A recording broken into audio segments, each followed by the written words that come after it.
We must protect the position of the American dollar as a pillar of monetary stability around the world.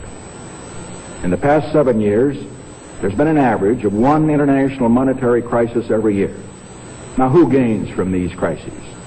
Not the working man, not the investor, not the real producers of wealth. The gainers are the international money speculators. Because they thrive on crises, they help to create them.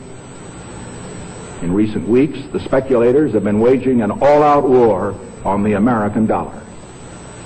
The strength of a nation's currency is based on the strength of that nation's economy. And the American economy is by far the strongest in the world. Accordingly, I have directed the Secretary of the Treasury to take the action necessary to defend the dollar against the speculators. I have directed Secretary Connally to suspend temporarily the convertibility of the dollar into gold or other reserve assets, except in amounts and conditions determined to be in the interest of monetary stability and in the best interest of the United States. Now, what is this action, which is very technical, what does it mean for you? Let me lay to rest the bugaboo of what is called devaluation. If you want to buy a foreign car or take a trip abroad, market conditions may cause your dollar to buy slightly less. But if you are among the overwhelming majority of Americans who buy American-made products in America, your dollar will be worth just as much tomorrow as it is today. The effect of this action, in other words, will be to stabilize the dollar. Now, this action will not win us any friends among the international money traders. But our primary concern is with the American workers and with fair competition around the world. To our friends abroad, including the many responsible members of the international banking community who are dedicated to stability in the flow of trade, I give this assurance. The United States has always been and will continue to be a forward-looking and trustworthy trading partner.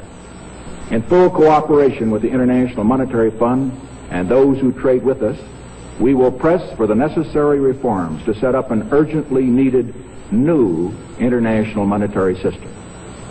Stability and equal treatment is in everybody's best interest. I am determined that the American dollar must never again be a hostage in the hands of international speculators. Be my light in the darkness, my strength in these troubled times. Be my faith when I'm hopeless. Yeah, man, this is Skying in tune to Tyrone. You and your family are going broke right now, and you don't even know it. When the gold standard was set in place, the price of gold remained a constant $20.65 per ounce, and this price fluctuated only 1 penny over the years 1833 to 1890. That means that for 57 years, the U.S. dollar was literally as good as gold. And that's how the United States currency was designed to be from the very beginning.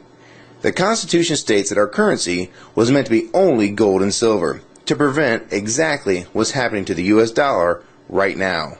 From the years 1891 to 1930, the price of gold per ounce was still very stable. The low was $20.58 per ounce, and the high was $21.32. And this means that between the years of 1833 to 1930, for a total of 97 years, the price of gold changed in U.S. dollars only 74 cents from top to bottom. Interestingly enough, the price of gold hit an all-time low during the Depression year of 1931. And many people believe this is done on purpose by the newly formed Federal Reserve to really twist the knife in the economy of the day, by reducing the total amount of money in circulation and thus making even the smallest amount of money very tough to come by. There is a common mistake by some people to think that the Great Depression is why the Federal Reserve was created. The truth is the Federal Reserve was in fact created in 1913, and this is well before the Great Depression. Since the Fed's creation, we've been slowly going off the gold standard, until finally, on August 15, 1971, President Nixon, one of the worst presidents in our country's short history, announced that the United States would no longer redeem U.S. currency for gold. And this was the final step in abandoning the gold standard. What is important is to visually see the devaluation of the US dollar since we were taken off the gold standard. Keep in mind, the price of gold really doesn't go up or move, it has historical value. It is extremely consistent. So instead of seeing this as the price of gold going up, you need to see this as the value of the dollar dropping like a rock. The price of gold has been flying right now. It has recently been as high as $1,030 an ounce, all the way down to $870 an ounce. And what I find most interesting is if you want to buy a brand new Corvette convertible in 2008, it would cost roughly $55,000. So in gold, that'd be roughly 60 ounces of gold at the spot price of $930 per ounce. So at the time when gold was $930, you could basically take 60 1-ounce gold coins, cash them in, and buy that very same car.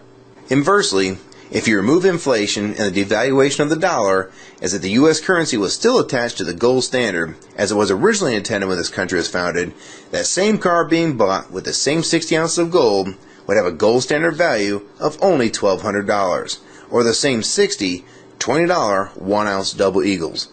So if that car price today is $55,000 and the gold standard value is $1,200, this means that we're sitting on roughly $53,800 inflation over the last 100 years for a $1,200 item. This brings the original dollar value to roughly 2 cents of today's money. I'm sure this is pretty tough to imagine, and some people can't handle this concept and will try and blow it off as incorrect. The fact is, this is what's really going on with our currency. Don't believe me? Try this one. Back in 1964 and earlier, a quarter would buy you roughly a gallon of gas.